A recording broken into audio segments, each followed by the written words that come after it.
Now that Syracuse's season is over, there is one player specifically that I would like to discuss, and that is Kyle McCord.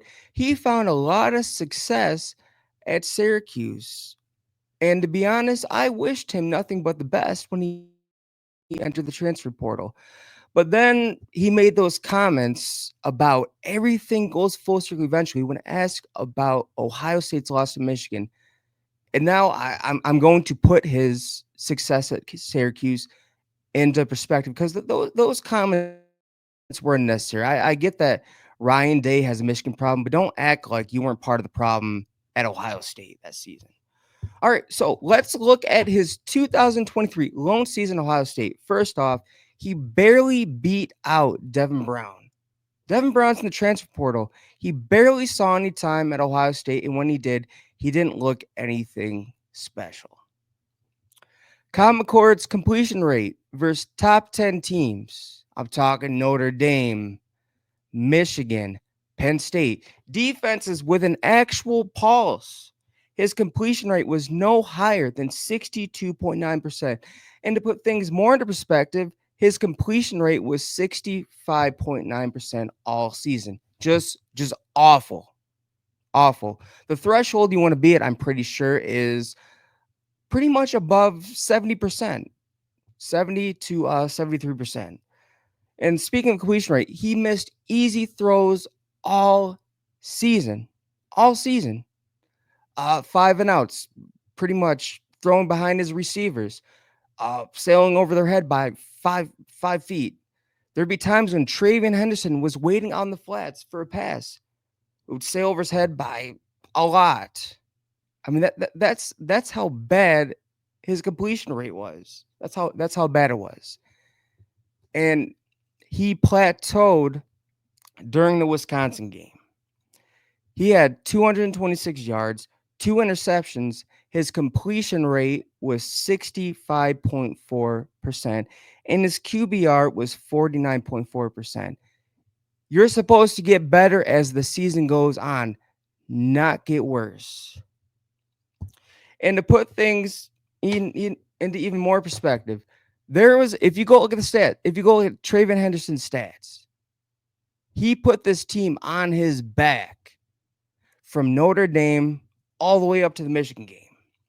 Here are his stats during that stretch. Notre Dame game, 140 yards, 1 touchdown. Wisconsin game, 207 all-purpose yards. And we all know why I had to do it. McCord was just terrible during that game. Again, that was the game he plateaued. He just got worse. Rutgers, 208 all-purpose yards. 80 was from passing. Let's look at Kyle McCord's stats during that Rutgers game. 189 passing yards. 80 of that was easy passes, which he pretty much missed, by the way, a good amount of the season, to Travion Henderson on the flat. So, or they were little itty bitty screen passes. Minnesota, 172 all-purpose yards. He scored 1 to 2 touchdowns each game. Again, Travion Henderson put this team on his back because Kyle McCord, just awful, awful. All right, let's look at. Oh yeah, can't forget about the Michigan game. Before I go on to his season at Syracuse, cannot forget about the Michigan game. First off, it didn't seem like he showed up. If you show him pregame, if there's any clips out there during pregame, he's out there celebrating, doing the stanky leg, just dancing. What is that? That shows me someone who's not going to take this game seriously. And he didn't. Just like he done all season, his completion rate sucked. He threw that beginning of the game, he threw a pass 2 or 3 yards behind Marvin Harrison Jr. right into Will Johnson's hands, right to him. I'm not gonna fault him for that last interception. He was under pressure. What is he gonna do? Take a sack, then the clock runs out.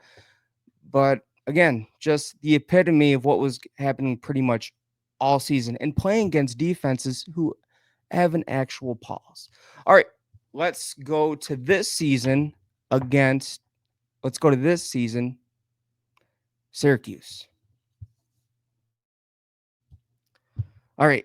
Kyle McCord stats for the 2024 season: 4,779 yards, 34 touchdowns, 12 interceptions, and he had a QBR of 78.6%. Great. Good job. But let's look at the defenses he played against. The world famous Ohio Bobcats. Their pass defense was ranked 60th. Georgia Tech, 78th. UConn, 62nd. The Cal Golden Bears, 72nd pass ranked defense in the country. Boston College, 116th ranked. Virginia Tech, 55th. Stanford, 129th. That's pretty much the bottom of the barrel. Can't get worse than that. UNLV, 87th. NC State, 82nd. Pittsburgh, 119th. You know what? I mean, how did he ever throw 5 interceptions, 2 pick sixes? My theory is that he had some terrible flashbacks Michigan game because if you look at the uniforms that Pittsburgh was wearing that game, they somewhat color wise resemble Michigan. He was probably having some PTSD, some flashbacks. Probably had to do a little bit of the Michigan colors. And then Miami. I truly don't know why it was impressive that they beat Miami. I wasn't surprised. I wasn't shocked the stats they put up offensively against Miami. Their defense was suspect all season. The 64th ranked pass defense in the country. They gave up just total defense 338.6 yards per game all season. And to put things into more perspective about Miami's soft defense, they gave up over 370 total yards to the Cal Golden Bears. What bowl game is the Cal Golden Bears in? How do they finish? And 297 was passing. Miami's defense was soft all season. So, reasons for success: less expectations. It's not Ohio State. Syracuse is happy going 10-3, and they got a top 25 ranking. They're clearly not there to go undefeated and make the playoffs and win national championships. A perfect place for Kyle McCord. Let's be honest. Ohio State is a pressure cooker.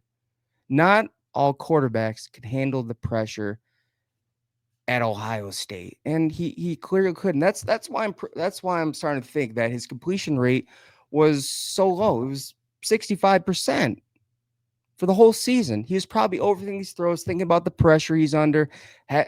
Who's one game there's going to be for sale signs in my yard. I'm going to get going to be shipped off to somewhere else. Just it was too much. It was too much for him at Ohio State.